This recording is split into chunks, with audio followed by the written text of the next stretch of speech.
Hello, everyone, and welcome to episode 10 of The Whole Story. My name is Exuki Z, and I'm the host for tonight. Tonight's episode is a little off schedule, but a couple people have been asking for a while, and so this episode was meant to be a little more EU time zone friendly, as well as getting some guests on together that I've been wanting to get on for a little while, but couldn't really make it to my usual 0100 timing. So we're off schedule today, and the current plan is we're gonna rebroadcast this episode as well tomorrow during my usual hour. Um, so diving right into it. To joining us today, I've got La Loca Fappuccino. Hi guys, my name's Laloka. You might know me from if you've seen anything that AFK, the C5 PvP Corp do. I'm a director there as well as FC. You might have seen us recently in some large-scale fights, so particularly against Hard Knocks and losing the first loggerhead against Novak. Um, Also, more recently, you might have seen us kill about 20 billion pirate in Jita as well, which was quite a fun one. But we've been around in C5 space for about 4 months, and we're starting to take on some really big fights now. Great. Welcome to the show. After La Loca, we've got Captator from Dead Terrorists. Hello, I'm director and primary Diplo, I suppose, and one of the fleet planners for the terrorists. We've been in wormhole space maybe 2 years. We've been in LowSec a lot longer, and with stints in NullSec dotted around. I think we go back to sort of 2010-ish, but we've obviously had a few rises and falls in that time. You might know us from turning up in NullSec in a variety of expensive-looking Triglavian things and periodically shooting your raw calls. Yeah. Loca's got some haters in chat tonight. I don't know why I recruit these people, honestly. I might change the subject into like who we don't recruit and just focus entirely. Well, all right, before we get into that, last but not least, we've also got Teddy GBYC from Sinner's Trajectory. Hey guys, I'm currently in Sinister Trajectory. We're a small C55 corp, and we aim to be as chill as possible, while still kind of being able to take every fight we can. I'm the European director and sort of corp idiot. The Corp Idiot, is that what you just said? Yeah, I try and make as many like stupid fits as possible, and eventually some work. All right. So these are our guests for tonight, and the main topic, kind of headline that we're going to be diving into is corp branding and recruitment.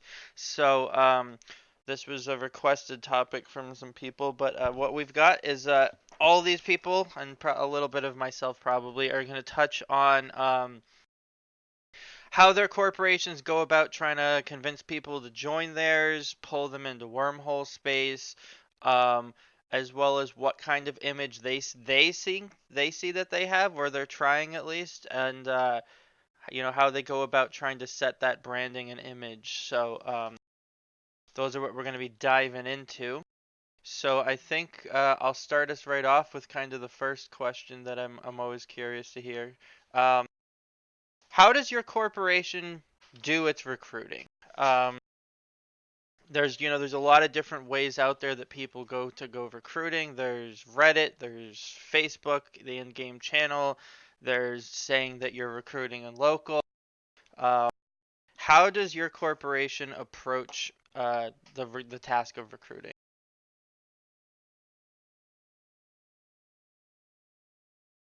Shall I go first? Go for it. So we're a little different in this aspect from many other wormhole groups in that we are not only one primary corporation within an alliance and then a cluster of farm corps. We have several main corporations within our alliance. So all of us handle this slightly differently, and I can only really talk about what Empire Assault Corp does and what I'm aware of our other guys doing. But for Empire Assault Corp, we have a thread on the forums that gets bumped with machine-like regularity. We have a public channel that we kind of invite people into, but primarily, I think a lot of our guys are old friends in the game. Like we have players coming back all the way to 2003, and we've got quite a lot of them. And most of our guys are kind of around 2006 to 2008 start. So we get a lot of, hey, we're doing this fun thing and we're doing the small gang meme, and it's kind of, well, small gang, like sub 50 small gang thing in Null, and it's kind of like fun, and you should come join us. And that actually gets us a lot of our guys are old contacts. We have the new people primarily coming through the youth forums. We're not really active on Reddit. And then for our other groups, Celtic Anarchy seem to recruit primarily through friends of friends, because they also reach back a very long way.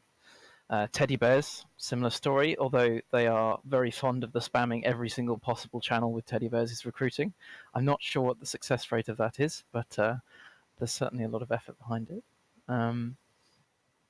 Yeah, that's kind of us in a nutshell in that sense, I guess. So you guys have multiple corporations that you're recruiting for into your alliance, and that certainly impacts how you go about finding homes for people. Well, I think each of the groups has a kind of slightly different flavor. Generally speaking, if people express interest in Dead Terrorists, they tend to come towards Empire Assault Corp. It's the largest corp inside Dead Terrorists. I think a lot of the time smaller groups kind of join, and then sometimes they fragment and get absorbed into EAK. So we kind of like we've picked up quite a lot of groups from other corporations as we've gone along.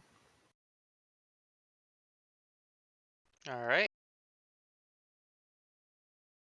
How about you, Luca or Teddy? How do you guys approach recruiting? You guys. We mainly go on Reddit and forums to just spamming that everywhere. Spamming Sinners as recruiting in nearly every single NorSec system we roam through as well. Usually helps. So you guys actually spam that you're recruiting in local? Yeah. It was quite interesting to do it whilst Blackout was on. Surprise, we're here. Also join our corp. Very spooky. How did that work? Did you get many people joining based off of local chat? I don't know about local chat, but we did find that we have quite an uptick in our recruiting over the last few weeks.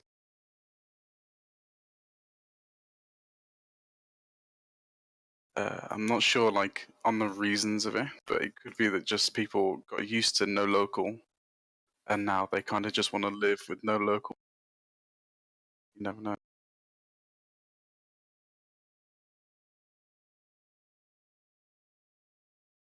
Well, I have a follow-up question, but I want to give Loloka a chance to answer the first one before we circle around. How about you, Loka?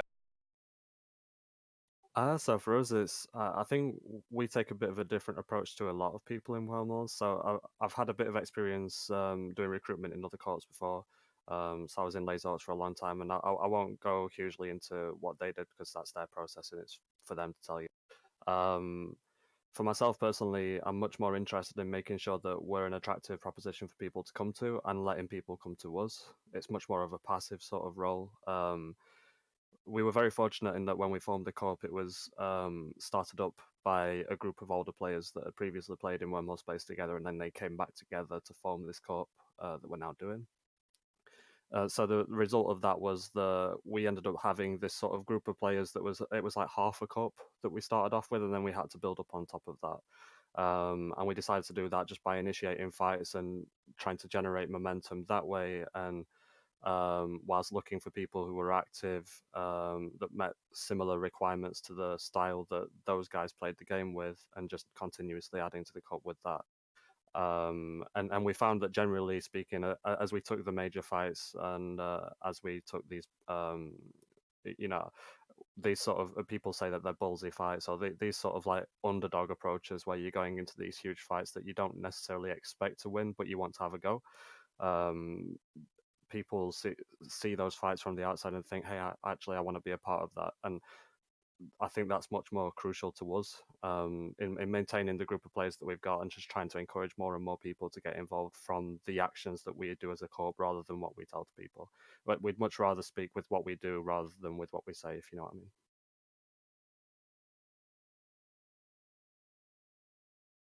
Just want to thank Ron for fixing the Twitch channel description. It now actually says what we're talking about. Yay. All right. So, follow-up question I actually had bouncing off of something that Teddy said. Have your corporations found, and I know it's over now, did you guys find that Blackout seemed to be kind of prodding people in your direction? Do you think that we had people leaving Nullsec to come join Wormhole Corps? I mean, a lot of people like to theorize that that was happening. Did you guys actually see that happening?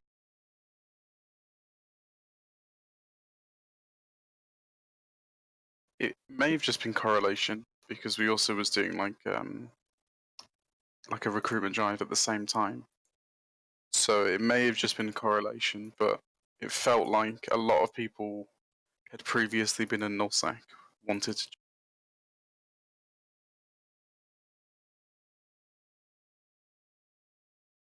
All right. Captor, Loka, did you guys observe anything that you at least perceived as Blackout related as it comes to your corpse recruiting? We got a few old friends back, who saw the kind of news about Blackout and thought, oh, this is looking a bit more like the small gang PvP friendly game that they lost and then left previously. But there's not been a particularly large change in our membership as a result. Yeah, similar story here, really. I mean, we noticed one or two people come back to the game who were inactive outside of the game, but in terms of people moving from Null to Wormholes, I think the movement there from Null as a result of the Blackout changes were actually more of the risk-averse style of players, so they didn't typically move into Wormholes where it's even, if anything, it's even scarier. So I didn't notice a massive trend compared to things like the fights and so on. All right.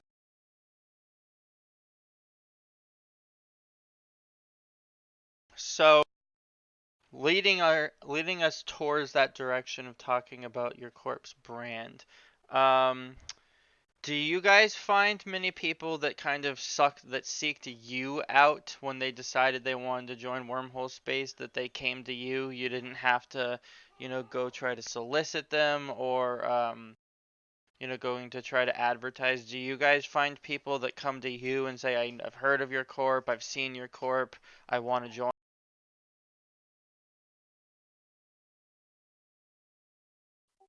Yeah, I'll dive in on this one. It's pretty much been our main method of recruitment. So just tying into the sort of passive style of recruitment that we had before, that I mentioned before, sorry, is the really like the things that you're doing as a corp, the activities that you're doing, and the operations as a group. That really does sort of put your name out there to everybody. Everybody universally uses the kill board. If something dies on there, they're like, "Who's this group that killed it? What's going on here?" And in terms of building a brand, or so, it's not something we specifically focus on, but we've definitely noticed, and we've been like, "Hey, where did you hear from us?" And they'll turn around and say, "Oh, it was this fight, or it was this BR, or something like that." Typically, it's usually kills related. Yeah, you guys put out some good videos as well, which I think helps quite a lot. Ooh, the videos, yeah, videos. I love videos. Any good Wormhole Corp should have. because it just shows like the level of intensity of the fights, which it's hard to convey that with just a battle report. But when you can actually see for yourself the action, um, and you can hear the voices of the guys that are doing it, and you can hear the intensity of the fight, I think that creates such a massive draw to Wormholes. It was the reason why I joined it, definitely.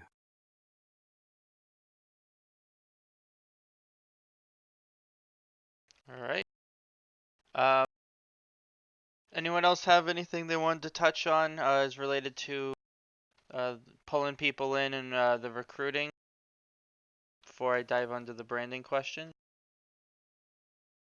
And we have had a few smaller segments of Null, generally like a smaller corporation within a larger alliance, express interest in joining us and joining what we do. That's actually, I'm not sure Celts were coming from that place, but that's how they joined the terrorists. They expressed an interest in what we were doing through the nullsec static, and we just had them along for the fleets for a few months, saw what the fit was like, so they knew kind of what they were getting themselves into, the ups and the downs, and then they joined and they've been with us ever since, and it's been going great. So, Are your excuse me, are these other corporations living in your wormhole with you, Capt?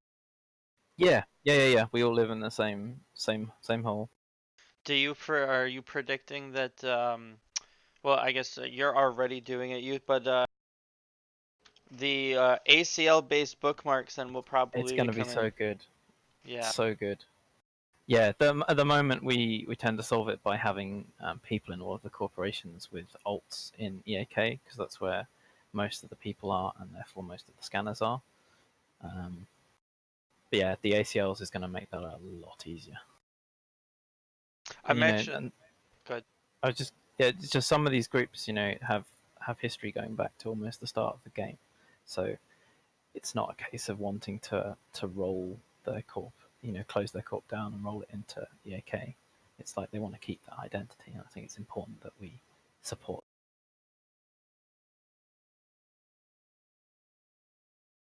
All right.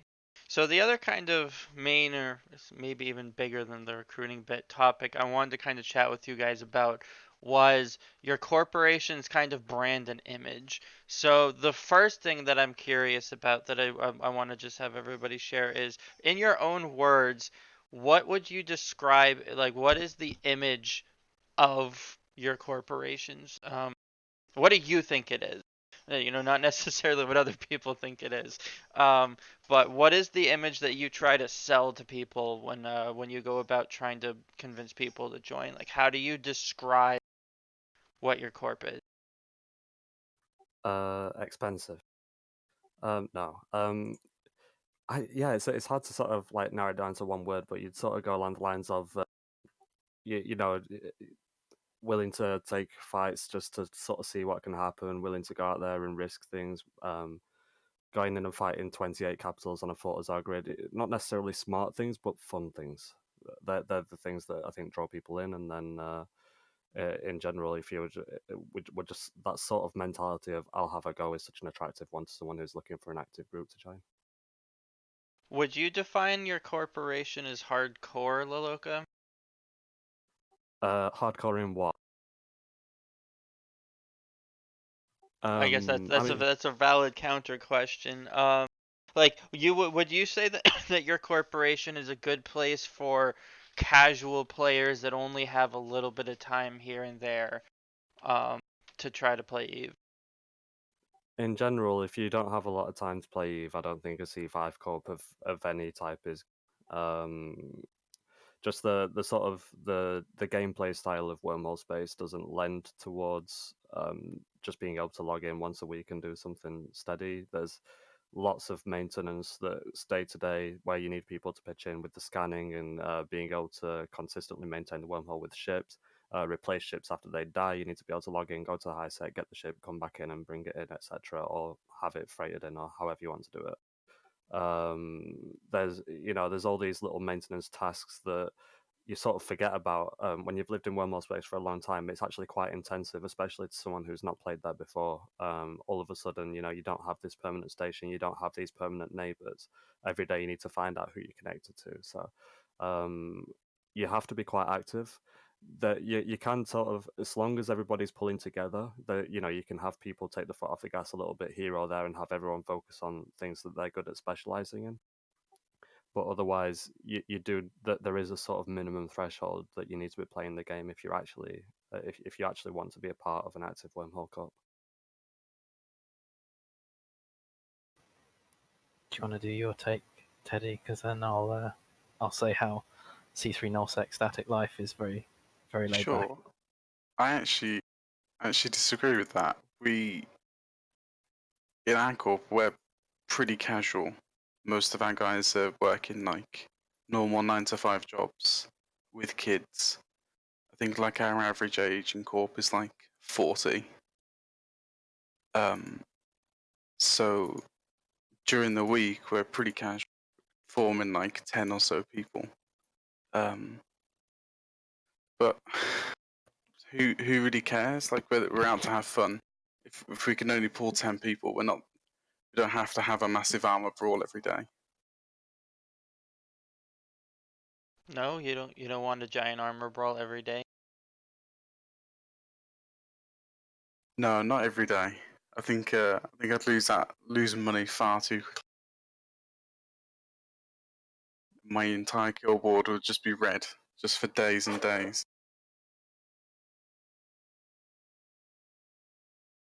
But I think there's different levels of C5 Corp. Like AFK are at sort of the top, like amongst the top level, and then you've got like the middle level, where I think we reside, where you can be semi-casual. You don't need to put in like 20, 30 hours a week, or even like less than that. But you can get away with like just a few, just getting ships in, answering pings, and just being a sort of casual gameplay, and then having some hardcore players that carry the core. So you would describe Sinners as a fairly laid-back, casual C5 corp. Yeah, fairly, yeah. All right. Tell us the stories of your C3 static nullsec cap. So I mean, let's the kind of add the disclaimer. I think we are the only C3 nullsec static group. There was another one very briefly, and then they moved to a C2 because they hated it. Aren't But Kronos in a 3 null? no, they're in a 2.5, I think. Gotcha. Yeah, it's 2.5. So Kronos are in 2.5, Odin's are in a 2.5, Acer are in a 2.5, Gorin are in a 2.5, Holster are in a 2.6. I think Foxholes are in a 2.5. So it's like, yeah, there's a lot of 2.5, 2.6, well, mainly 2.5. And then there's us. So we live in the C3 because we wanted the bigger static, because when we made that choice, we were pulling fleet numbers of maybe 10 to 15. And if you want to do anything like threaten a cap in null with 10 to 15 players, if you're not dropping dreads, you need to be in battleships to have much of a chance of doing anything. So we were flying a lot of kind of Bulgorns with some Nestors as Logi. And then as we built up and Triglavian ships were introduced, we moved to Leshak, and then we moved to the Ikatursa, which is kind of where we're at for our main like whaling ship. But the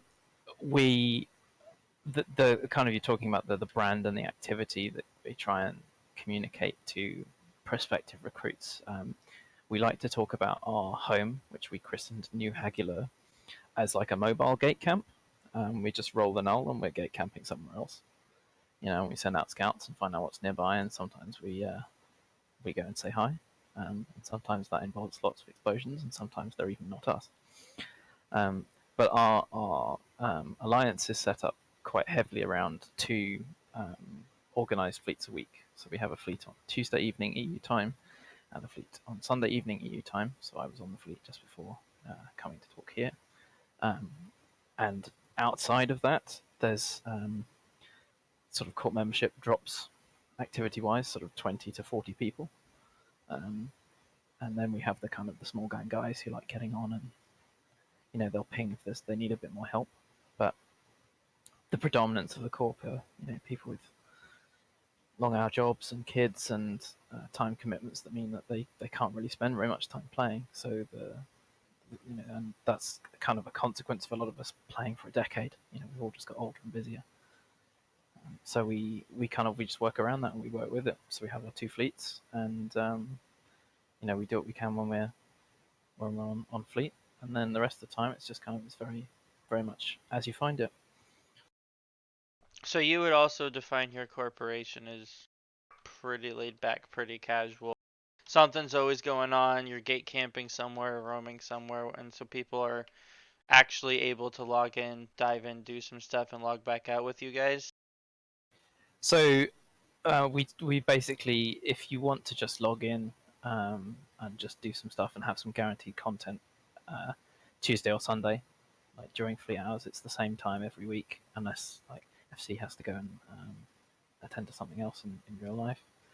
So that's how we accommodate the kind of casual nature. It's like if you can make one of those fleets a week, or one of them every fortnight, or one of them every month, that's absolutely fine. But like those are the times to log into to get your guaranteed content, to get a fleet around you with a planned composition and a target that you're an engagement window that you're looking for.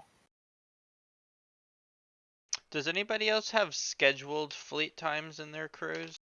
Or I guess, if not necessarily, like, do you guys have hours set aside where you tell people there will definitely be people either doing things or trying to do things inside of this window?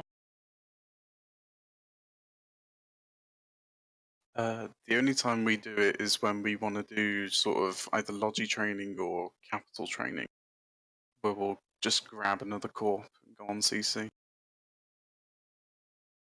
Okay. But then we usually let people know like a week in advance, and it's usually like a Friday or a Saturday. Alrighty. Loka, you said that you had something you want to tack onto this topic. Yeah, so just coming back to something earlier, something that Teddy. So there was I just want to point out it is possible to both have a kid and be in a C5 corp like Lazorix or Hard Knocks or AFK or Novak or etc. It is possible to do both things, and there's one or two that I know are listening to this. So, for example, actually, congratulations, Rhinus, who recently became a father during one op and then FC'd whilst holding his son in the next. What a guy!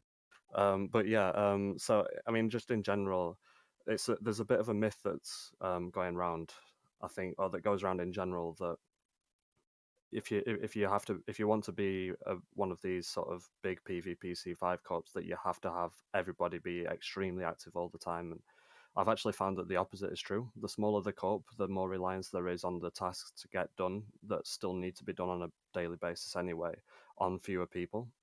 And in general, you just end up running out of things that it puts more stress and more strain on it and more burnout on those people as well. What you find in these larger corps is that the tasks get sort of spread a bit better, and you have more people with the skills potentially to step up to it, and potentially a larger recruitment pool to come from as well, which helps in terms of getting the daily tasks done. You can specialize a little bit more, and everything gets covered. It is a high level of gameplay, but don't feel like because you have a real life you can't do this too, because you absolutely can. It's just a choice on playstyle rather than numbers. I think that was very well said. Now, so one of the things you said I think is a great thing I'd like to jump on and can follow up with a question. It's been said before too that one of the things that kind of just has led to Eve slowly falling into that state is the larger the group you're in, assuming there's at least people that are in that group also help contributing, the larger the corp or the larger the alliance, the lesser the dependence on an individual member to keep it going. And I think that kind of ties into that. There's a critical mass for to be a quote active wormhole corp. Like there's a critical mass of people that you need to be able to actually have, you know, a moderate level of activity on a reliable basis. Um, Tying into our kind of main themes of recruitment, do you guys view it as a problem that when we see a wormhole corp fall apart, one of the most common things we see is all their members piling into the same-ish, you know, your short list of your top 10-ish wormhole corp, and that wormhole space is seen as slow, but I'd say probably steadily moving disparity between your really large groups and all of your more average, mundane, smaller crews everywhere. We were, I think you were involved in this discussion on Talking in Stations a couple of weeks ago. We were talking about like the minimum team that you need to put a corporation together.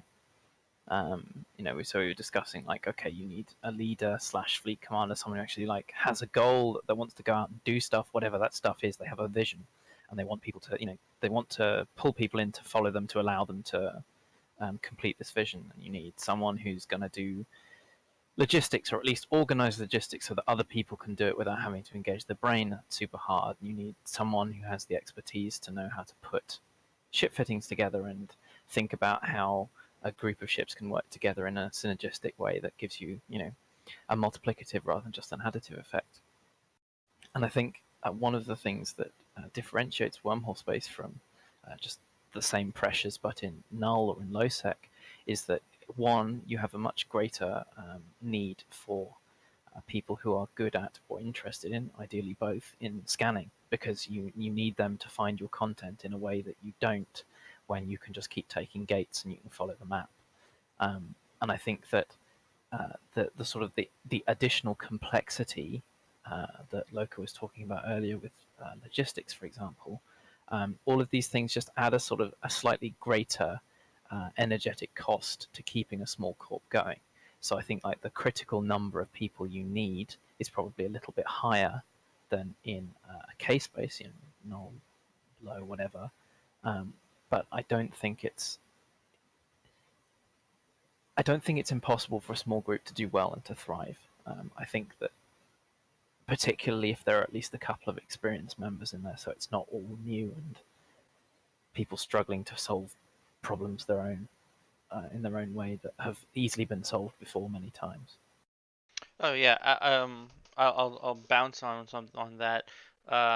Wormhole space, small corps, and I'd say a medium small corps are really thriving in the low class of wormhole space.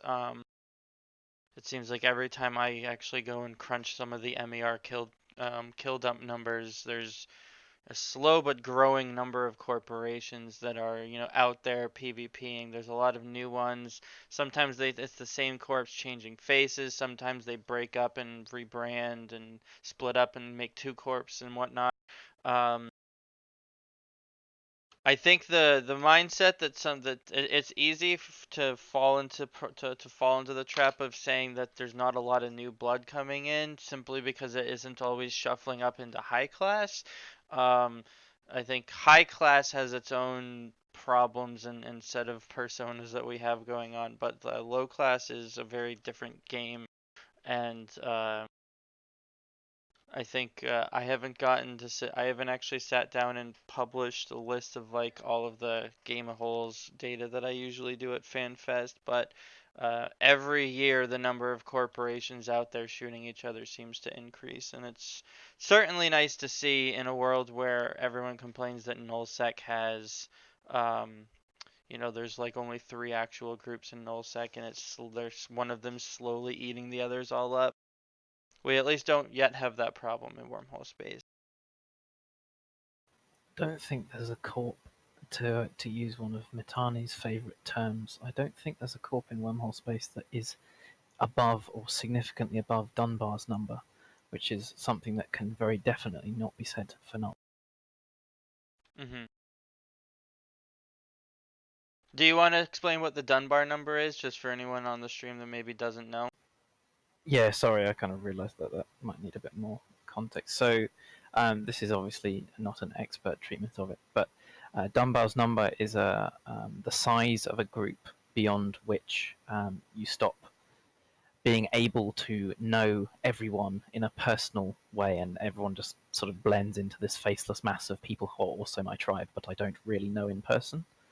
I think, sort of reaching ahead into some of the topics, but it's one of the most important things that I feel CCP have dropped the ball on, in that I think optimizing the game such that you keep groups below Dunbar's number and therefore keep them as smaller, more tight-knit communities of interpersonal relationships rather than kind of faceless corporate kind of monoliths would be pretty good for the game. I'd actually never heard of Dunbar's number until the CSM summit a couple weeks ago. It's a nice little, fun little egg, Eve knowledge egg that I keep at. Now that I've heard it, I actually keep hearing it everywhere, so I wanted to hear it explained again. All right. Anyone else have anything they wanted to throw out about branding, corp images that you guys have been building up?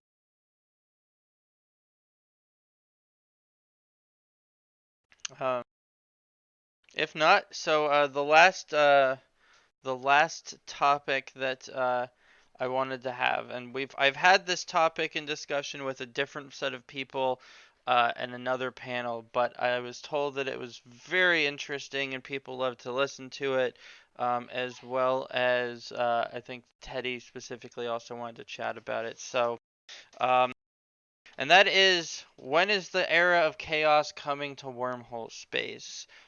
So I know if you watched Eve Home several weeks ago, Hilmar had some, what's the word I want to use? Prophetic statements about his view of wormhole space and what might need to be done to it. Now,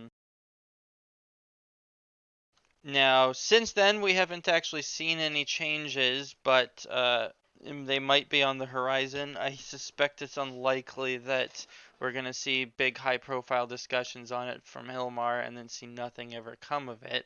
So I'm curious to know what you guys, I guess, what you guys think might be coming, maybe what you guys are hoping is coming, maybe what you guys are hoping isn't coming. But everybody always likes to hear people speculating on the future, so we can put on our tinfoil hats and talk about what we think the rest of 2019 might hold for wormhole space. Besides ACL bookmarks, since they showed those off at Berlin, and that's probably good. I don't think anyone will complain about better bookmarking and helping us out here in wormholes. So I guess I'll start with the spooky question. What are you absolutely hoping does not happen to wormhole space coming from CCP? Higher mass variation on holes statics would break most wormhole space content. That's the big one that really needs to not happen. Yeah, any sort of large scale changes to mass, or if they introduce like some of the things that on Reddit were like unrollable holes and stuff like that, that would be just horrible. Yeah, I mean, things like unrollable holes. The worst idea I've ever heard, and this is from a town hall from 3 years ago, was wormholes that you can only jump one way. You don't So like that idea? no, I'd prefer it to not be in the game, unless they plan on introducing a loop in every chain, in which case, we'll just go racing. I think in general, it's I think some mass changes can be okay, so long as the variance element of it doesn't change too much, where it becomes too unpredictable to manage. Because at the moment, it's because last time there was changes, it was increased without. Well, if you read the game forums and everything along those lines, it actually hasn't increased the mass, but it has because we all know it. So it's just making sure that doesn't get affected, I think. But otherwise, I'm welcome to it, whatever ideas they've got. How about you, Teddy? What is your biggest fear? Just any sort of mass change to masses and wormhole. It's like, because that directly fucks with like our entire quality of life. Well, I can't make any promises besides if I can actually state with confidence that I spent a bunch of time at the CSM summit explaining why drastically changing with wormhole masses or variants was going to end poorly. That would not be a good idea. That's not a statement that might not going to happen anyway. I can only promise you that I spent a decent amount of time talking with several of the devs and Hilmar himself on explaining why making wormholes harder to roll was actually going to make it safer and not more dangerous, which was the original intent of several of those statements around those things. I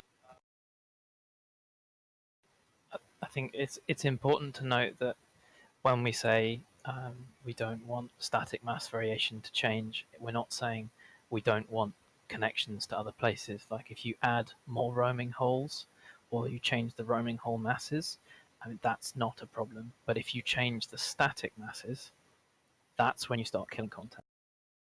Absolutely.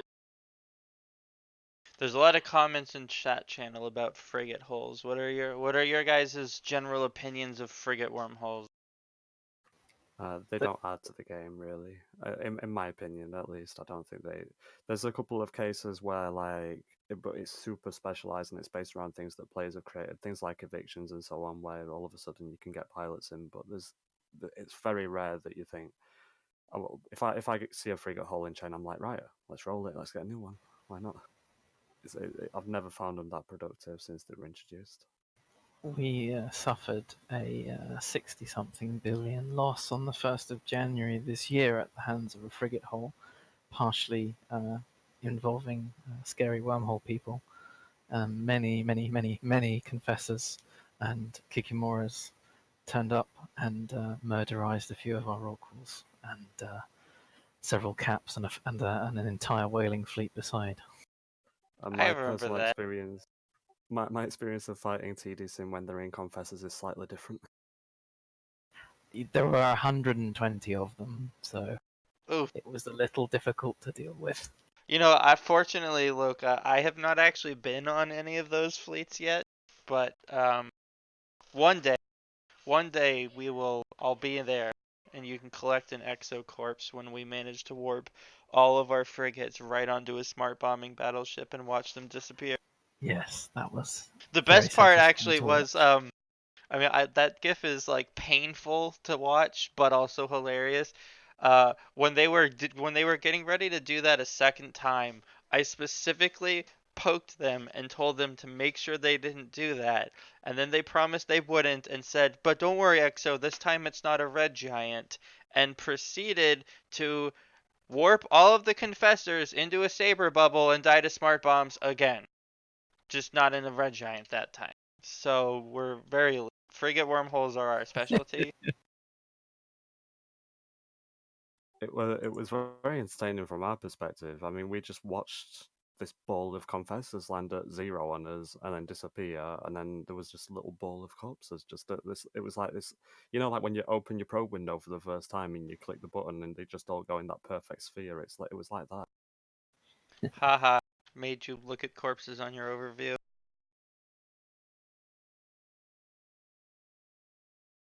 It's next time, perhaps. All right. So how about the flip side? Is there anything that you guys well, not secretly, but sitting there just kind of hoping that you're going to hear CCP say they're doing to bring chaos to wormhole space? I mean, a personal hope that will probably never be realized because I know Inner Hell have pushed for it in Eve Meets already and not received favorable responses would be like a 5 bill cat rollable nullsec static on a C5 or a C6, because then we could move up and have all the shiny ISK and still roll our fun fleets through null.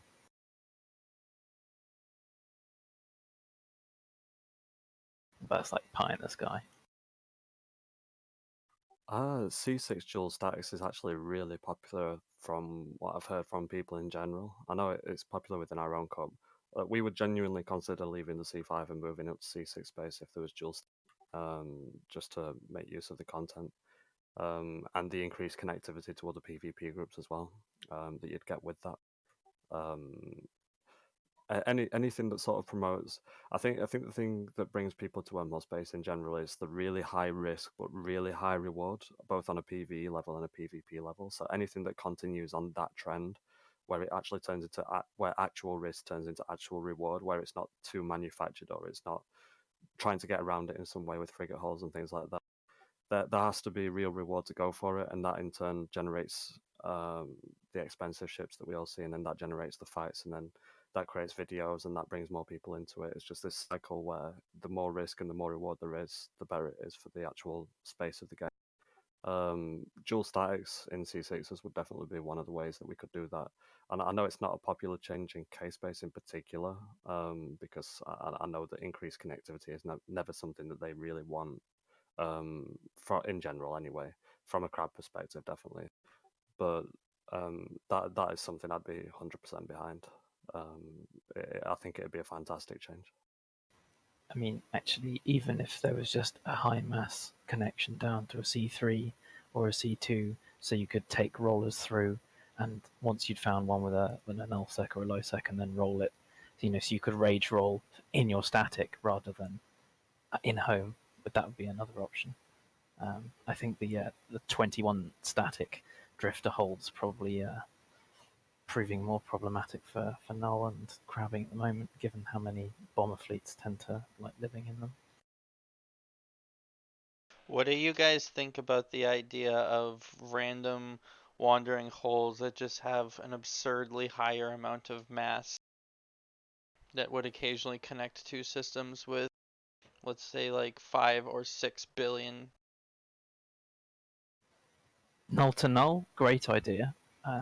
Introduces risk, gives you sort of like a topology geography change, means that you could suddenly do a surprise attack behind nominally fortified lines. I mean, Eve doesn't probably have the concept of like fortified lines and the squishy hinterland, but it could do. That could be one way of engaging with it. I think anything involving a very large mass hole or an unrollable hole that involves wormhole space would be a bad idea, because none of even the big apex groups in wormhole space are absolutely tiny on the scale of null, and we've seen what happens when null decides to come into wormhole space and kick over your sandcastle. It's basically uncontestable just due to scale.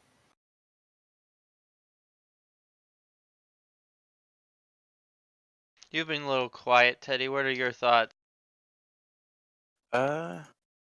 I think the C6 with the dual statics, I think, is just the dream for most of wormhole space. I think that's what nearly everyone I've ever spoken to has wanted. I would like to see potentially some sort of invasion style new PvE, but I don't think that's going to happen at all.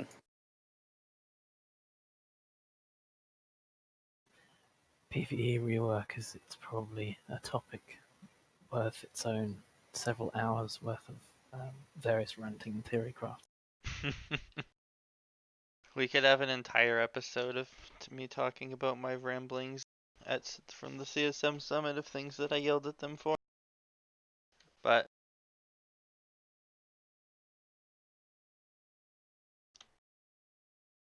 it's not as I mean, I think it's one of those things that everyone kind of recognizes would be great, especially since the PvE. I mean, I know that lots of Eve's PvE is practically untouched or barely untouched since it was added many years ago. Most of Wormhole Space's PvE hasn't been touched since Apocrypha, and The design is dated. I mean, like oh, it was absolutely. fine a decade ago, but it's not. If you could make PvE look more like PvP in terms of how you needed to fly and what you needed to fit, and the kind of, you don't have this god complex. I in my cruiser will kill these 50 battleships, and I will get some trivial amount of ISK for each of them, and it adds up to something meaningful.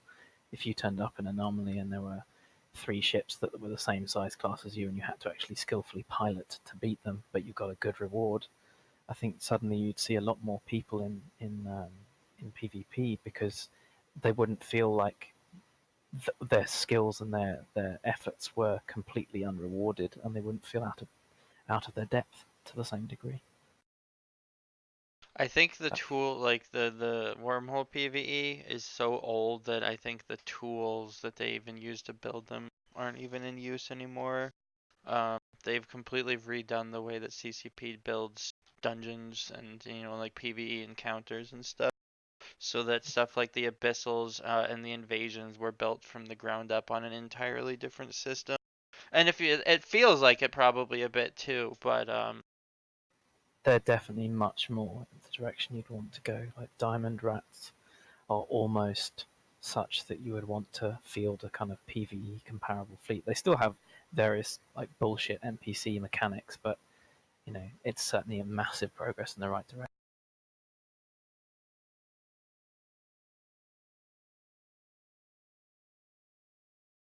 all right. Anything else on Wormhole Chaos you guys wanted to throw out? We dabbled big. Um, but and I think we're coming up on an hour, so that was might more or less might be one of the last things we touch on. For all the people that are watching the stream, if anybody has any questions or something you want to see me throw at these guys, please feel free to toss that out, and we'll try to answer some of those while we move in the direction of calling it a show. I'll get started with throwing another question at you guys. Something that none of us touched on when we were talking chaos was really kind of actually the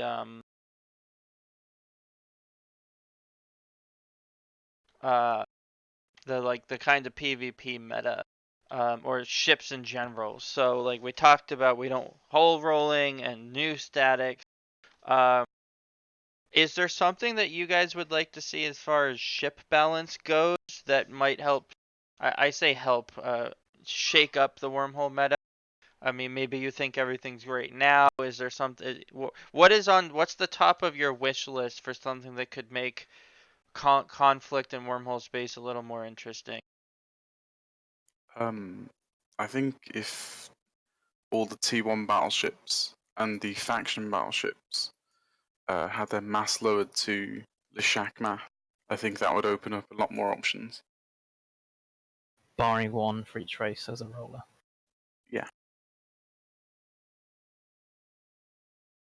That might just lead to about 20 battle guns per fight, but it'd be an interesting development. I think we're still finding it's currently Leshak's online. The last big fight that we had with HK, actually, I think it's looking like there's a sort of decline on the amount of Leshaks you should have in a fleet, and there's counters being formed to it now.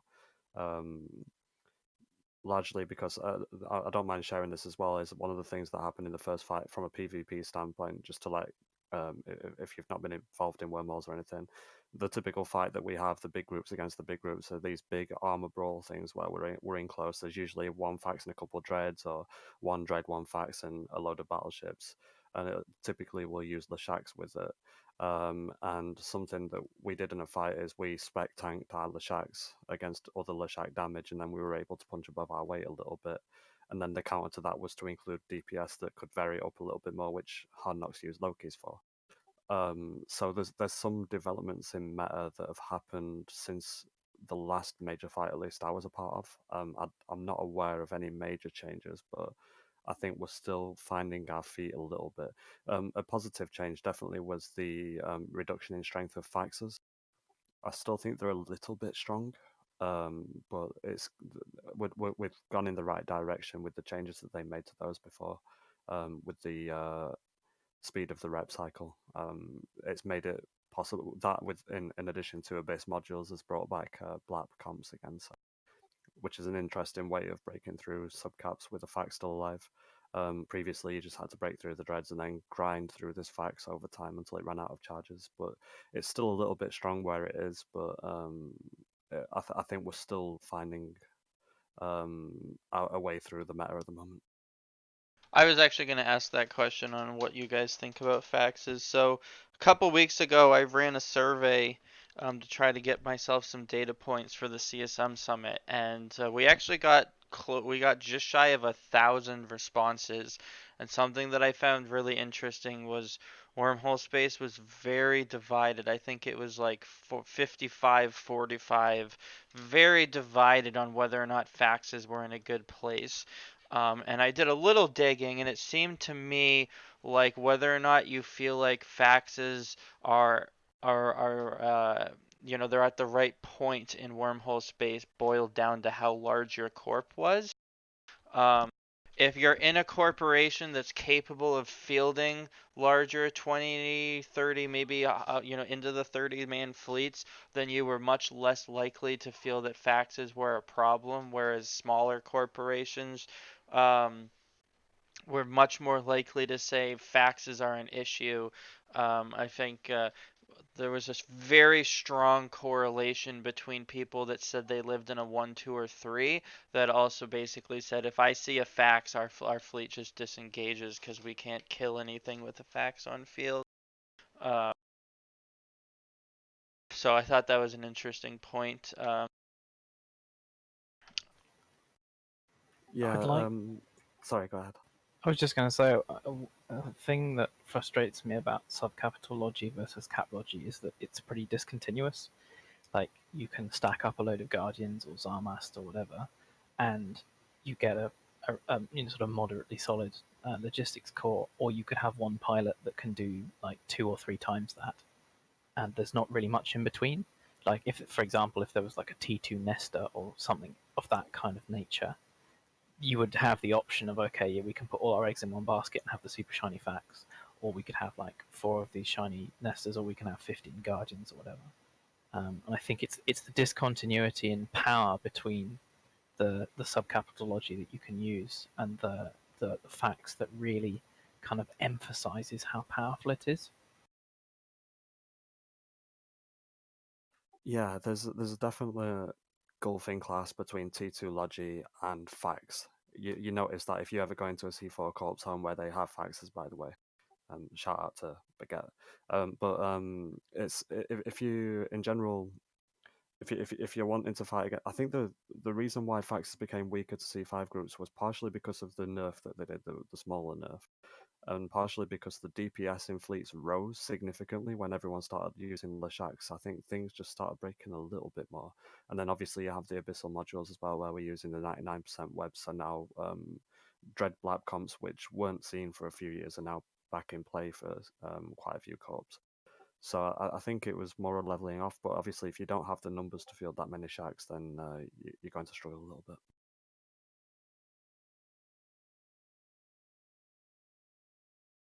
Well, I think I'll wait until the CSM minutes come out to comment on fact stuff. And I also have no idea if we're going to see anything get touched there. But if Falcon has his way, faxes would flat out not exist. If you might recall, some of Falcon's comments was that he thought they were a mistake entirely.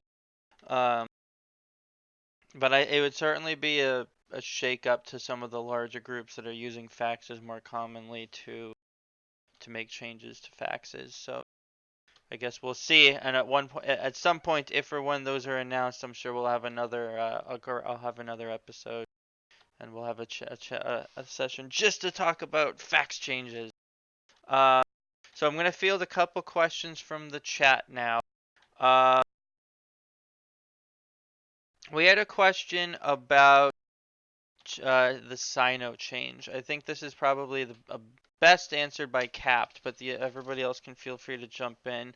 I mean, I don't think it hasn't even been a whole week. I don't think, because I think the Sino change was last Tuesday. Do you see the Sino change changing much about the way you hunt things? Actually, in some ways, it makes it harder. So before the Sino change, what you would get is you'd get a load of nullified interceptors. They just rock up on grid, light Sinos, and then drop the hammer. You can deal with an interceptor relatively simply by just having a couple of long-range hacks and just having them blap it off field. And, yeah, okay, they can flood interceptors, but fundamentally you delay and confuse their response. The new meta, as it were, is if it's a raw call, they'll have an industrial cloaked, and when they want to light the Sino, assuming you've not got an inhib down, they can just decloak the industrial, hit the industrial Sino, and then panic and protect it so you can't kill it. And then they wait a bit, and then you Sino in Blops or a recon, and then you have that lit like the proper Sino, and then you have a fax plus whatever, jump to that, and your escalation is still basically ironclad. And because you can't, the thing is, it's like, okay, so if someone drops like 8 dreads or 8 carriers and a fax or something of that scale on our whaling fleet, like that's pretty much exactly what we're designed to kill. We'll just take it apart. And there's a video on YouTube of a grid that Waffles were fighting on, and we happened to roll in nearby and join them. And the long story short, basically the initiative dropped like 30 Titans, and we called it a day and went home. But yeah, the not really sold on the Sino changes.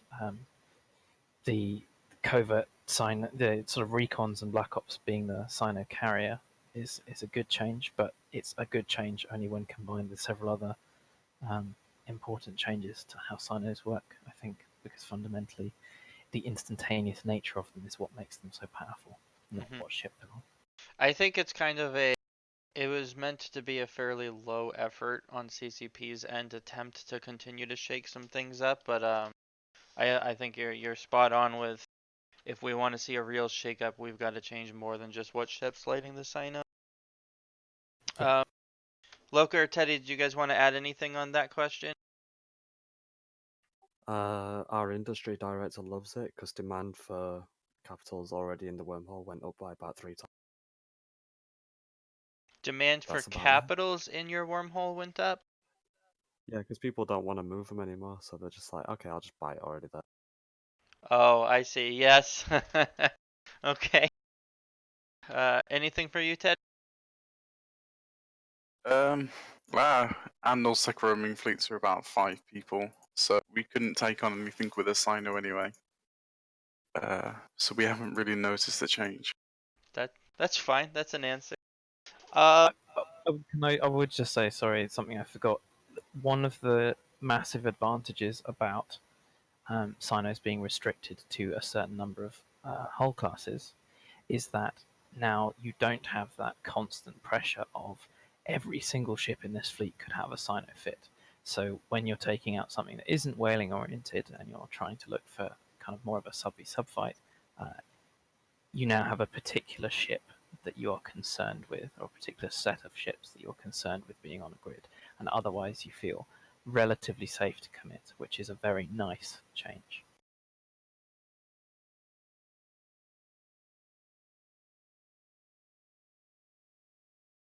All right. Only other question I see here, really, and I might be asking the wrong crowd.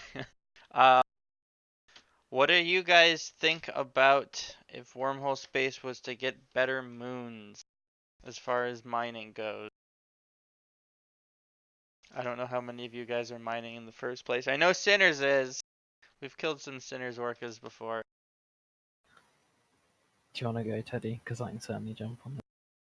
Sure. It would be nice, but I don't see a massive demand for it. I know there's a few of our guys that mine, and I know I do a lot of reactions in home, but I don't see a massive, like any sort of like huge calling. I guess here's an even better question. I don't know how new or how old a couple of you guys are. Loka, pretty sure that you've been around quite a while as far as wormhole space goes. Do you feel like there are fewer people mining in wormholes than there used to be?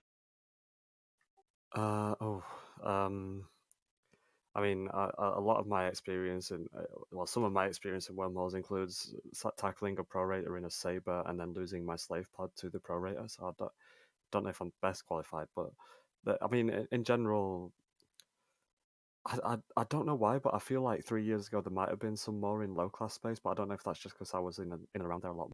I certainly, you don't get in wormholes the cloud of rorquals that you get in null and things like that. It's definitely much more active in null than it is in wormhole space. I don't think I've ever actually, outside of some major PvP groups home that's trying to bait, I don't think I've ever jumped into a wormhole and just suddenly seen a rorqual sat there mining. This one Actually, time in Dead Terrorist C3. Yeah. So C3 is not a great place to make ISK. This is known. We have some moons. We have mining that we do on them because it's one of the easiest way to get hold of minerals to build stuff in home and make the guys some ISK. I was actually one of the people who suggested that wormhole industry needed a revamp. It wasn't exclusively limited to having better moons, and actually I think that C4 space is the space that would most benefit from having better moons, because then it would give it a much stronger unique selling point in an industrial sense, where C5 and 6 you have the super high return PvE, admittedly also high risk or high investment, and you have the high end gas. And C3 you have, assuming you're like running into C3s rather than living in a C3, the sites themselves are quite good return because they're quite quick to clear and they don't suffer the same burdens that C4 sites do in terms of distance and so on. But I think it would be nice if we had some better but still very limited capacity to engage in Tech 2 industry as well, and it would potentially offer more avenues of combinations of industrial complexity in future ship lines that CCP introduced, because Tech 3 stuff demand isn't super high, and it would probably be nice if it was higher. It'd also help people populate the space because they'd have a more obvious income return, whereas at the moment it's kind of you have your C5 or your C6 farm hole, or you have your C2 PI hole or your C1 like industrial hole, but other than that, that's kind of it. All right. Anyone else have any minor statements they want to throw out about moon goo and wormholes? This isn't covered in under moon goo, but armor Sleipnirs are a bad idea and nobody should. I mean, Nice. they at least certainly looked like an expensive idea. Oh, they were the cheap part, but everything else that was around it was very expensive. Yeah.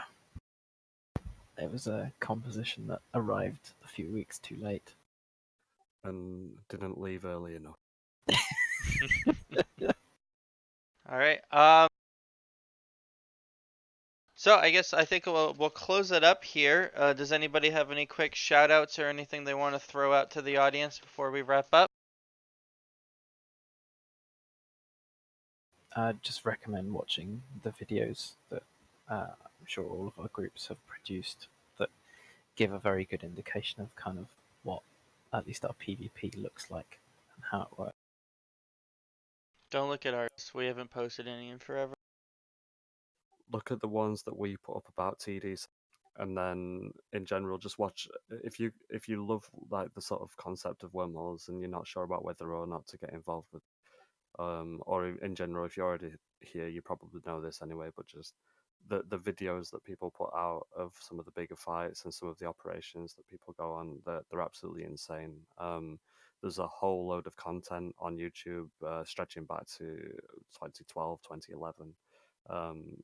There's a lot of good content. It's definitely worth a watch, so I'd fully recommend to go for it. All right. Well, I want to thank my guests, Captator, Laloka, and Teddy, for taking the time out of their Sunday evenings to join us here. And thank you to everybody that joined us live and will listen in on the future. As always, please feel free to let me know in game, on Discord, Twitter, however you want to get a hold of me. I welcome your feedback as well as requests for future topics and guests so we can continue to keep producing some fun wormhole shows. Um, this has been The Whole Story, episode 10, and everybody have a good rest of your Sunday.